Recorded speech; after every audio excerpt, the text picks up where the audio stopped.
মৃত ব্যক্তির পক্ষ থেকে কোরবানি করা যায় কিনা, যদি করা যায় তাহলে ওই মৃত ব্যক্তির কবরে সওয়াব পৌঁছাবে কিনা। মৃত ব্যক্তির পক্ষ থেকে কোরবানি করা যায় এবং জীবিতরা মৃত ব্যক্তির তরফ থেকে কোরবানি করলে সেটার সওয়াব মৃত ব্যক্তির আমলনামায় জমা হবে ইনশাআল্লাহ তাআলা।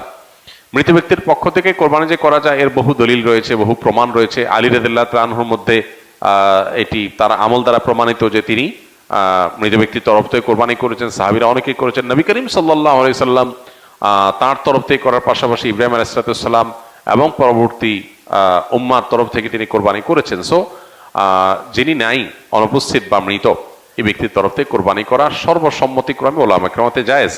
তবে হাম্বলী মাযহাব উলামা ইকরামের অনেকের মত হলো জীবিতদের সাথে যুক্ত করে মৃতদেরটা করা জায়েজ, যেটা রাসূল আকরাম সাল্লাল্লাহু আলাইহি ওয়াসাল্লাম করেছেন। আর অন্যান্য উলামা ইকরাম, হানাফি মাযহাব উলামা ইকরাম সহ অন্যদের মত হলো যে এরকম কোনো শর্ত নাই, বরং আপনি জীবিত ব্যক্তির তরফ থেকে একটা নাম, একটা তরফ থেকে একটা শরীক, আবার মৃতের তরফ থেকে একটা শরীক অথবা একটা পশু আলাদা করে কোরবানি করতে পারেন, কোনো অসুবিধা নেই।